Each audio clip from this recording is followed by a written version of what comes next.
Hello दोस्तों, कैसे हैं आप सभी। मैं स्वागत करता हूं आप सभी का अपने यूट्यूब चैनल पर जिसका नाम है लीगल पेडागोजी।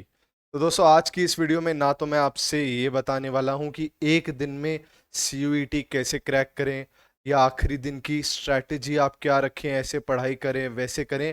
वो सब बातें करने का समय जा चुका है। ऐसी क्लिकबेट मैं इस चैनल पर फॉलो नहीं करता हूं।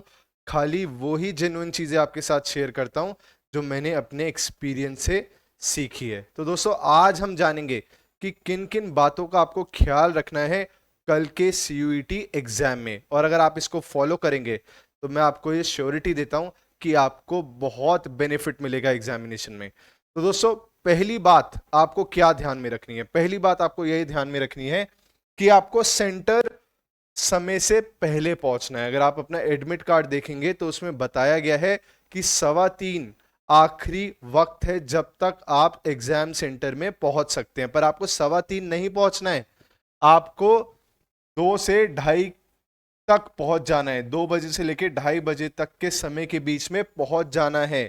क्योंकि अगर आप एग्जाम हॉल में बाय चांस लेट हो जाते हो ट्रैफिक की वजह से या बाकी किसी वजह से, तो आप हड़बड़ा जाओगे और उसकी वजह से क्या होगा, जो आपको आता जाता होगा आप वो भी गलत करोगे एग्जाम में। तो समय से पहले पहुंच जाएं हॉल में, ठीक है। अगला, आपके उसी एडमिट कार्ड में लिखा हुआ है कि आपको अपनी फोटो चिपका के जानी है और लेफ्ट हैंड का जो थंब इंप्रेशन है वो उस पे लगाना है। तो फोटो ऐसा जरूरी नहीं है कि वो ही फोटो हो जो आपके एडमिट कार्ड पे लगी हुई है।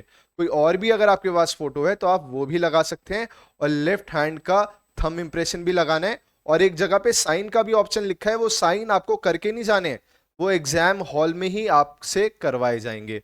तो ये दूसरी बात आपको ध्यान रखनी है। और पहले पेज पे कोविड प्रोटोकॉल की कुछ गाइडलाइंस दी गई है, उनको पढ़ के वहां पे अपनी अंडरटेकिंग भी देनी है, ठीक है। तो एडमिट कार्ड को सुरक्षित तरीके से लेके जाएं और साथ में एक आईडी प्रूफ भी ले जाएं। और मोबाइल ले जाना एग्जाम हॉल के अंदर अलाउड नहीं होगा, इस बात का भी ध्यान रखें। आईडी प्रूफ में आपका हो सकता है आधार कार्ड, ड्राइविंग लाइसेंस, कुछ भी हो सकता है आईडी प्रूफ, ठीक है, वोटर आईडी। अगला है कि मैं देखता हूं कई बार जब मैं एग्जाम देने गया था, तो मैं आपको सच्ची बात बता रहा हूं, सब स्टूडेंट्स जो वहां पर थे मैंने देखे कि वो रजिस्टर लेके खोल के खड़े हुए थे, एकदम पढ़ रहे थे, जैसे अभी ही जो याद करेंगे वो ही एग्जाम में आ जाएगा। उससे होता क्या है, उससे ये होता है कि अगर बाय चांस आपको कोई दिमाग में चीज रिकॉल नहीं हो रही है, चाहे वो एग्जाम में आए या ना आए, पर वो आपको परेशान कर देगी। तो आप ये प्रयास करिएगा, ये कोशिश करिएगा कि कल सुबह 9 बजे के बाद आप कुछ ना पढ़ें। आपका कोई दोस्त या आपका दुश्मन ये भी भेज देना कि भाई ये पढ़ ले, यहां से सवाल आएगा, तब भी मत पढ़ना, ठीक है। कल सुबह 9 बजे के बाद आपको कुछ नहीं पढ़ना है। आपको बस मेडिटेट करना है, अपने बड़े बूढ़ों का आशीर्वाद लेना है, ईश्वर से प्रार्थना करनी है कि मैंने जो किया अपना बेस्ट दिया है, अब आपके हाथ में सब है, आप जानो आपका काम जाने, मैंने अपना काम कर दिया है, ठीक है। आखिरी समय तक रजिस्टर लेके एकदम ऐसे घूमते मत रहना एग्जाम हॉल के बाहर, पढ़ते हुए रट्टे मारते हुए, ठीक है। ऐसा बिल्कुल मत करना। अब यहां से खाली रिवाइज करो, कोई नया टॉपिक भी मत उठा के बैठ जाना कि मैथ्स का कोई नया चैप्टर लेके बैठ गए आप। नया टॉपिक उठा के मत बैठना। अब जो पढ़ लिया है खाली उसको अच्छे से रिवाइज करो। परेशान बिल्कुल मत हो, हताश बिल्कुल मत हो। चौथा पॉइंट क्या याद रखना है कि क्या एग्जाम में तुक्के मारो या ना मारो, क्या करो। तो दोस्तों, आपको तुक्के तभी मारने होते हैं जब आपको ये लगे कि एलिमिनेशन मेथड लगा के इन 4 ऑप्शन में से 2 तो एकदम ही गलत हैं, ठीक है, 2 तो एकदम ही गलत हैं, ये इनके जवाब नहीं हो सकते। प्रोबेबिलिटी खाली 50% है, या तो ए होगा या डी होगा, प्रोबेबिलिटी 50% है खाली, ठीक है। तो आप तुक्के मार लो, और वो भी कब मारो, जब आपको लगे कि आपके अटेम्प्ट्स थोड़े बढ़ सकते हैं उससे, ठीक है। तुक्के मारना अवॉइड ही करना, पर वहां पे गेस वर्क कर सकते हो जहां पे आपको ये श्योरिटी है कि प्रोबेबिलिटी इन 2 ऑप्शन में से ही एक है, ठीक है। ये बात ध्यान में रखना, अदरवाइज तुक्के मारना अवॉइड ही करना। एक और दिक्कत आती है एग्जाम में कि कई बार कंप्यूटर चलते चलते बंद हो जाता है। अब इससे होता क्या है कि बच्चों का फ्लो ब्रेक हो जाता है, जैसे कि कोई 30-40 क्वेश्चन कर चुका है, अचानक से कंप्यूटर बंद हो गया, क्योंकि टेक्नोलॉजी है, बंद हो जाता है, तो बच्चा एकदम से परेशान हो जाता है कि अरे यार कंप्यूटर बंद हो गया, मेरा एग्जाम रह जाएगा, हड़बड़ा जाता है, जो उसका फ्लो बना हुआ था वो भी बेकार हो जाता है। जैसे कि मैच चलते चलते अगर बारिश आ जाए बीच में, तो प्लेयर्स का फ्लो टूट जाता है। पर विराट कोहली या एमएस धोनी कौन बनता है जिसका वो फ्लो फिर भी नहीं टूटता है। आपको अभी तक क्या चाहिए था, विराट कोहली जैसा जोश चाहिए था तैयारी में। अब आपको क्या चाहिए, आपको एमएस धोनी जैसा काम कंपोज रहना सीखना है। ठीक है, अगर वो कर ले जाओगे ना तो सच्ची बता रहा हूं, अगर आपकी प्रिपरेशन में 10 से 20% कोई कमी भी रही होगी तो वो भी कवर हो जाएगी, मेरा विश्वास मान लो इस बात का। ठीक है, तो अगर कंप्यूटर बंद हो जाए तो टेंशन मत लेना, एग्जाम दोबारा वहीं से शुरू हो जाता है जहां पे आपने छोड़ा था, टेंशन मत लेना इस बात की।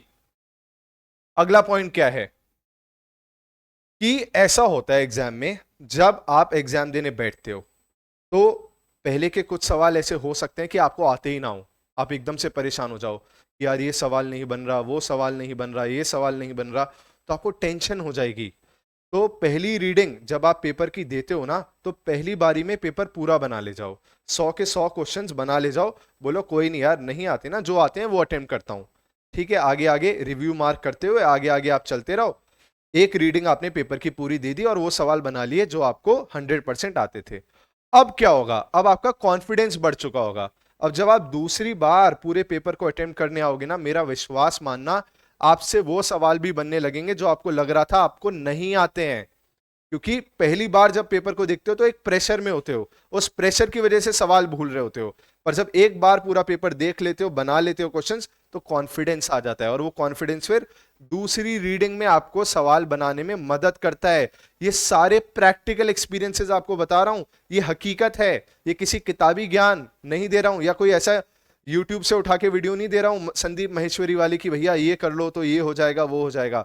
ये सच्ची बता रहा हूं आपको कि पहली रीडिंग में आएगी दिक्कत, पर जब पूरा पेपर बना ले जाओगे तो दूसरी बारी में पेपर अच्छे से बनने लगेगा। अगर पेपर टफ आया होगा, अजीब सा आया होगा, तो सबके लिए आया होगा, खाली आपके लिए नहीं आया है तो कट ऑफ नीचे जाएगी। पता है सिलेक्शन किनका नहीं होता है, सिलेक्शन उनका नहीं होता है जो लोग आसान सवालों को भी गलत कराते हैं या उनको बना के नहीं आते। डिफिकल्ट क्वेश्चंस किसी भी पेपर में, टफ से टफ पेपर में 100 में से 20 या 25 होते हैं, 70 सवाल इजी ही होते हैं। पर होता क्या है कि आदमी 70 सवालों पे फोकस ना करते हुए जो 25 या 30 सवाल मुश्किल हैं उन पे फोकस करता है, जिसकी वजह से वो रेस से बाहर हो जाता है। पेपर टफ है तो कट ऑफ कम होगी, सबसे ही नहीं बनाए जा रहे हैं वो सवाल, ये ध्यान में रखना जरूरी है, माइंडसेट बहुत जरूरी है। क्योंकि खेल असली पेपर का उन 2 घंटे में होता है। पीछे तो आप नेट प्रैक्टिस कितनी भी कराओ, अगर स्टेडियम में जाके आप शांत नहीं रह पाए तो अच्छा नहीं शतक मार पाओगे, शतक मारना है आपको। ठीक है, अगला कि अगर पेपर टफ है तो सबके लिए टफ है, खाली आपके लिए टफ नहीं है।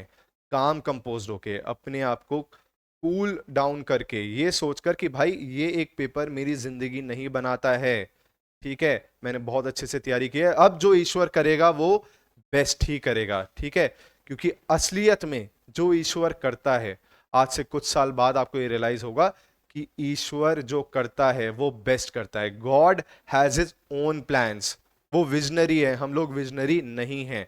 आपने अपना बेस्ट दे दिया है, बस लास्ट बात ये मान लो कि एग्जाम हॉल में काम एंड कंपोज रहना।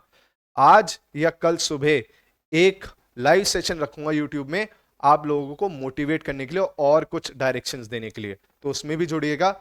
और अगर चैनल का कंटेंट पसंद आया हो तो चैनल को ज्यादा से ज्यादा लोगों तक पहुंचा देना। मेरी तरफ से आप सभी को बहुत बहुत शुभकामनाएं। ऑल द बेस्ट एवरीवन, आप सभी अच्छा करेंगे। हर हर महादेव, राधे राधे।